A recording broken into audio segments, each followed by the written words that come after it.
এই শীতের আমেজে স্যুপ রেসিপির এপিসোড 3তে দেখাবো ক্রিমি পামকিন স্যুপ।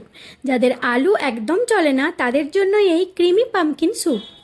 এই ক্রিমি স্যুপগুলোর জন্য আমাদেরকে ব্যবহার করতে হবে কিছুটা পরিমাণে বাটার। তো বাটারের পরিবর্তে সাদা তেল বা অন্য কিছু ব্যবহার করলে অতটা কিন্তু ভালো লাগবে না।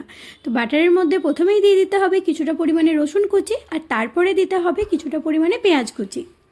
বাটারের সাথে রসুন আর পেঁয়াজ কুচিটা হালকাভাবে নাড়াচাড়া হয়ে গেলে তারপর দিয়ে দিতে হবে আগের থেকে পিস করে রাখা কুমড়োগুলো। এরপর পরিমাণ মতো নুন দিয়ে আরও একবার ভালো করে সব কিছু নাড়াচাড়া করে নিয়ে দিয়ে দিতে হবে কিছুটা পরিমাণে দুধ আর জল। তারপর আবারও ঢাকা দিয়ে ভালোভাবে সেদ্ধ করার জন্য আমাদেরকে কিছুক্ষণ ছেড়ে দিতে হবে।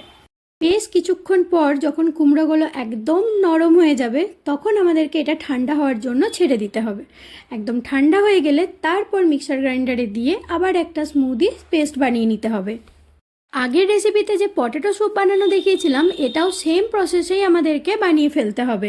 এটাও যখন দেখবে একটু বেশি গাঢ় হয়ে গেছে তো আর একটু জল দিয়ে এটাকে পাতলাভাবে ফাটিয়ে নিতে হবে।